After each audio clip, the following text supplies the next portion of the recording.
cidades e a passagem do tempo, página 67. Pessoal, hoje a nossa aula fala de um assunto muito interessante. É um assunto sobre como o tempo modifica as cidades. Aí você pode observar que ao longo dos anos, os países foram sendo descobertos, foram sendo colonizados. E as cidades também aconteceram isso. Elas foram crescendo, foram se desenvolvendo e tomando novas caras. A modernidade chegou. Na página 67, a gente encontra o texto assim: permanências do passado nas cidades.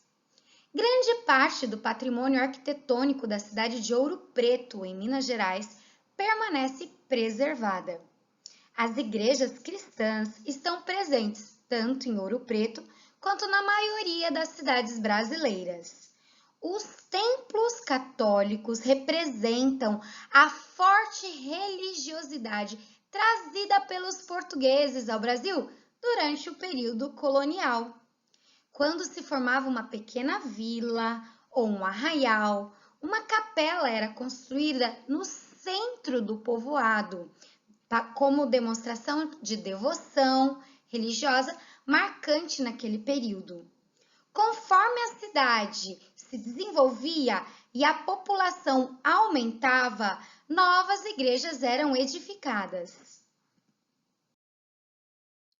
Igrejas antigas também se misturaram ao cenário moderno em outros municípios brasileiros. Essas construções, voltadas para a cultura religiosa, são uma forte expressão da permanência do passado em nossas cidades.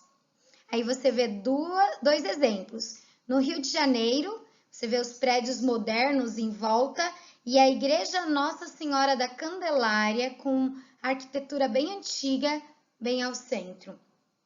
E na segunda foto você está vendo a Igreja Nossa Senhora do Rosário dos Homens Pretos, na cidade de São Paulo. Ela foi inaugurada em 1906.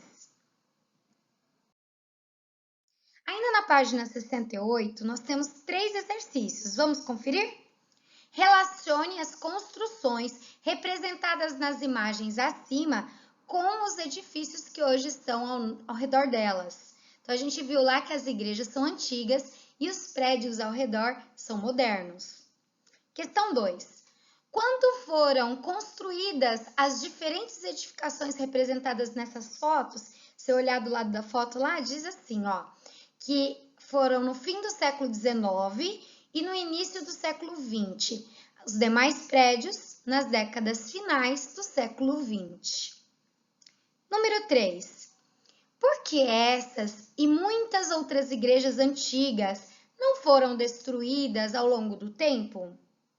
Você percebe esse tipo de permanência do passado em sua cidade? Então, elas não foram destruídas por causa da forte religiosidade e influência católica no país.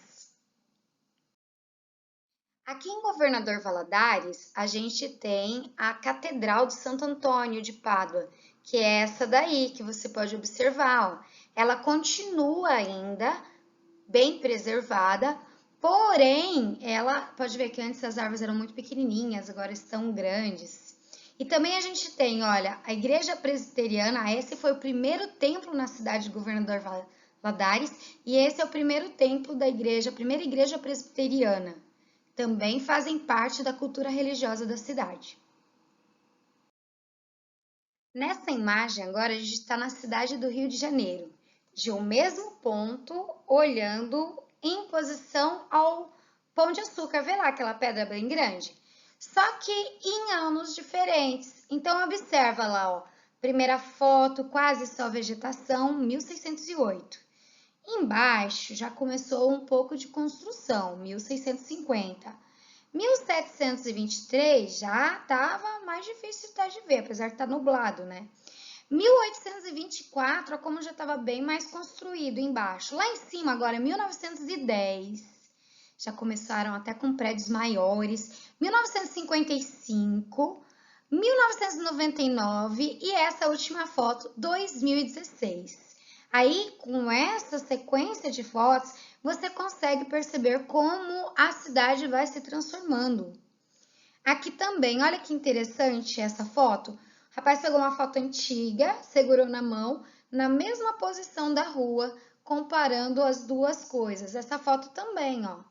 A posição da foto com a cidade de fundo, a cidade moderna e a foto antiga. Então, vamos ler o texto. Transformações nas cidades, página 69. A cidade se transforma ao longo do tempo.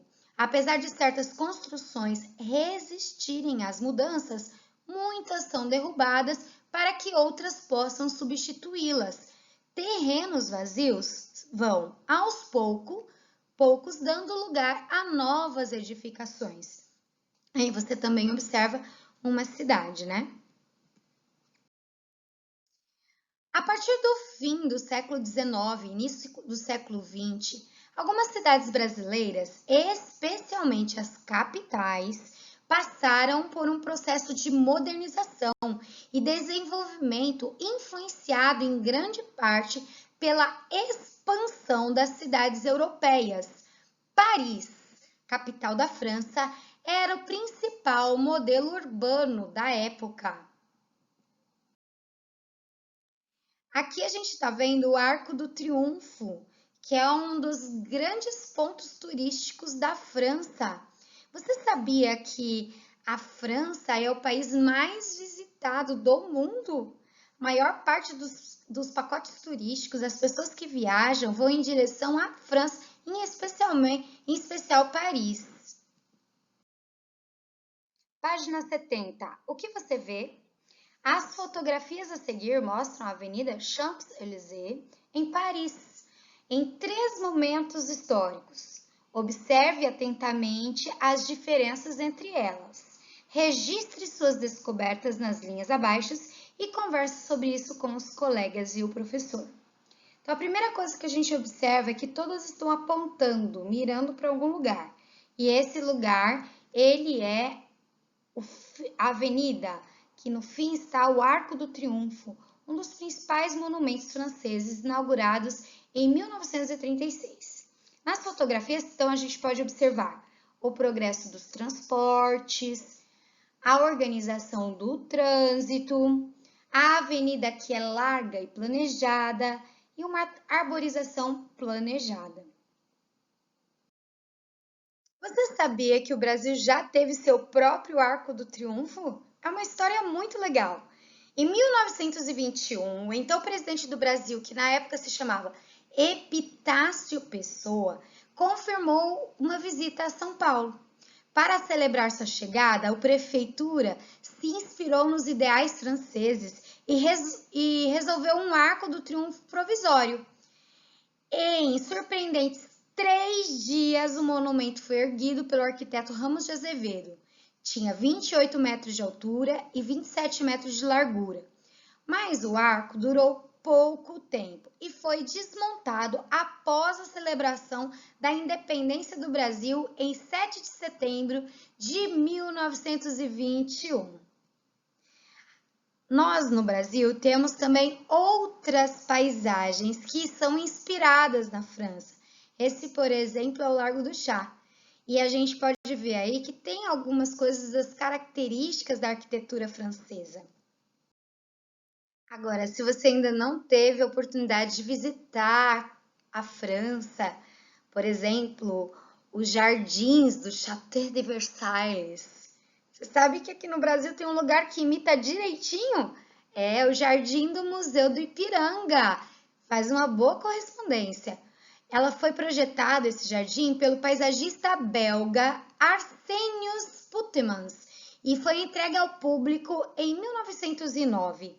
Não é à toa e é chamado Jardim Francês, por ser inspirado nas formas neoclássicas de André Lenotre, responsável pelo projeto do Château de Versailles. Situado no bairro do Ipiranga, o conjunto inclui o Monumento da Independência, a Casa do Grito, o Riacho do Ipiranga, o Horto Botânico e o Museu Paulista, o mais antigo da cidade. A caminhada pelas trilhas ao redor do museu vale o passeio e a bicicleta é liberada somente para as crianças. No Brasil, nós temos muitas características que vieram desse período, da época do modernismo.